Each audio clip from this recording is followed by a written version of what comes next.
This is a Hybar 4F2C series machine set up with swage lock check valves to fill a hot oil. This is a strip heater that I would suggest you install it on the side here. You don't really want to cover the top because that's where the access hole for the pin is for the piston to remove it. So let's just start doing a few tests. I have it set very slowly because of the high volume and the small nozzle. So we're trying to get approximately 116 grams in full stroke, and we don't have this quite completely opened up, and you can hear we have a very quick upstroke. So we're just 0.8 grams short of 116 here.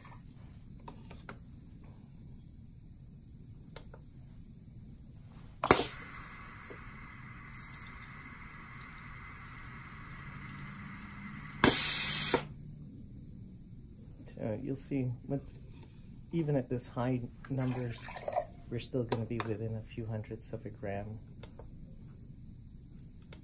Some of that's just a little bit of splash as well that we lose.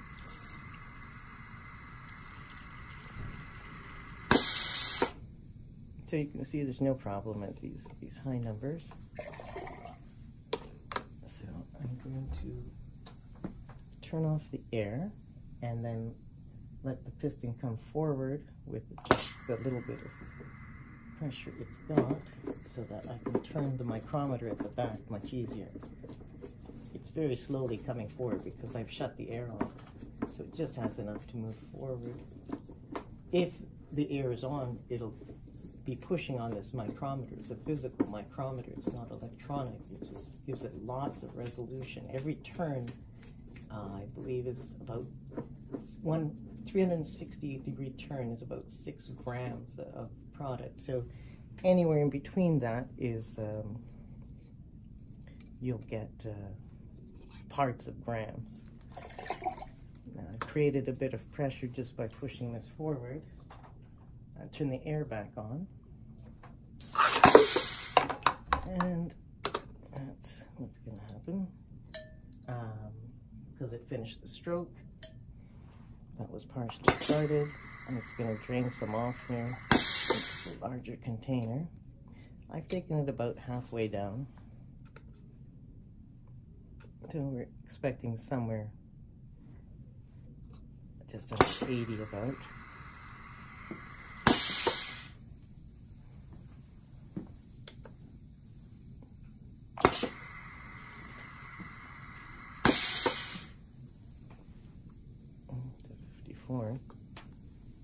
Oh, sorry, 116 divided by 2 is actually closer to that, so I'm wrong. I was thinking about the 6-ounce cylinder, which is 180. So here we're trying to get 54.03. Now that we've done a couple of cycles, it's going to settle itself out. 54.09.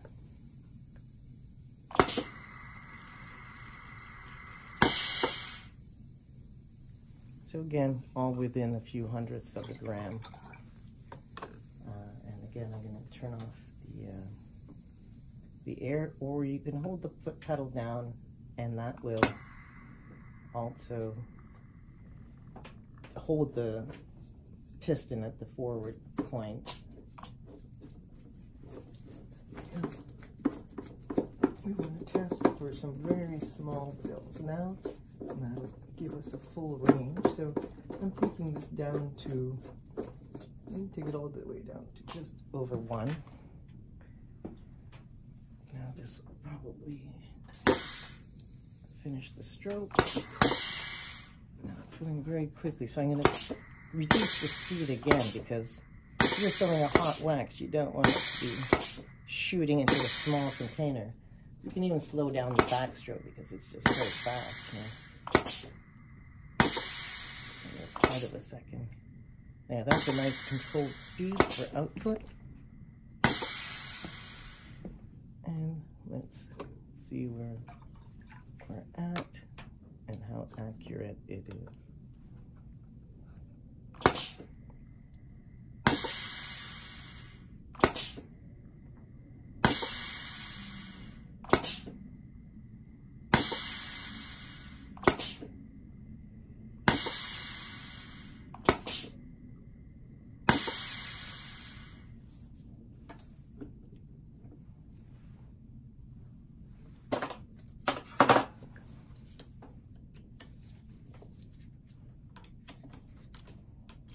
Fully tighten this, so that's actually going to cause some error.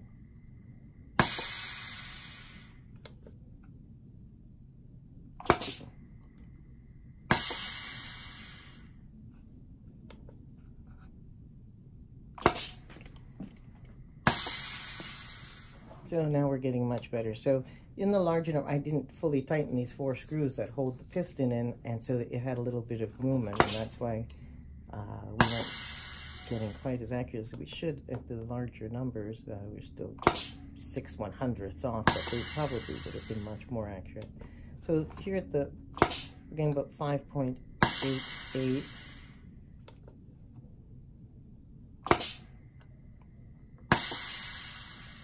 So 5.87 seems to be about right. So we should get about 58.7 with 10 strokes.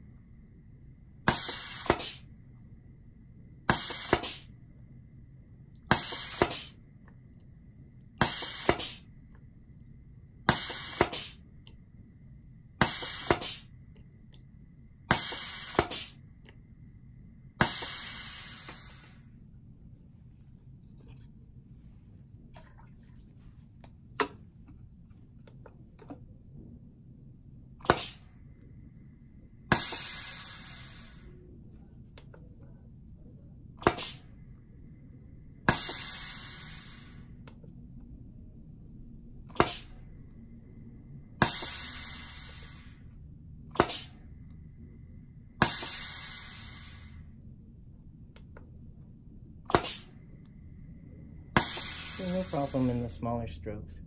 And you can see how fast you can really go. Let's see if I can turn this up without making a big mess. If you run the machine at different speeds, it's actually going to give you a slightly different output. So if I'm doing a little faster, I find it can tend to output a little bit different. This seems to be pretty accurate still, right in the 5.8. Speed it up a bit more.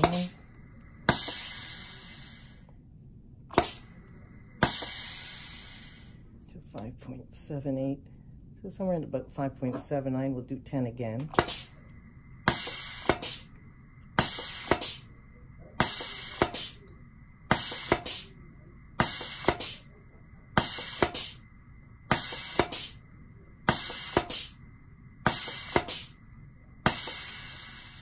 And 5.75, so we're right on. Still within hundredths of a gram per stroke, even at a very small level. Now, some parts of servicing this machine, since we're going here. To clean it, we can simply, there's a screw here that accesses the, where the piston is held into the shaft that drives it back and forth. So just by, that's why these were loose before, because that's how the machine comes apart and cleans. That's all you have to do is take these 5 off, and the entire part that contains the liquids are going to be with you. A lot of people that do oils often flush with hot oil first, or just flush with hot oil and leave the machine so you don't have as much contamination issues. So that removes the entire thing. Then you can dismantle the valves. There's an O-ring in here. You can clean out that valve if you want. The O-ring in this one is permanent. It's mounted on a metal plate. There's other O-rings. There's an O-ring around where the piston and the cylinder are, so you'll see that you don't get any real wear and tear on anything. And that's what it looks like.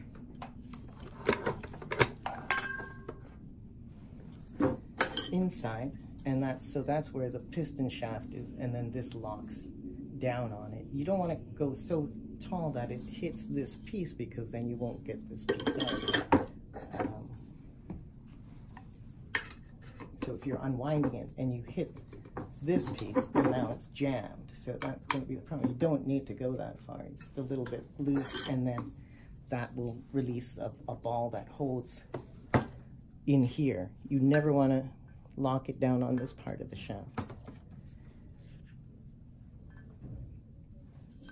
Again, there's only one way the piston will fit in this, because there's a groove in here. So this long shaft goes here, put that on there, keep this here. You'll want to make sure, when you do this, that the shaft is out long enough. It should be out a little longer. I know this is okay because I just took it off, but it should be a little longer so that it hits this, and there's a little gap here, so you know it's fully in. If it's not fully in, then you risk clamping it down on the ring on the outside. Then I would just tighten these up again, and the machine is ready to go. This obviously gives you access to an O-ring that's in between here, and there's an O-ring in between here that can be changed here and there, depending on what you're filling. And we'll put it all back together.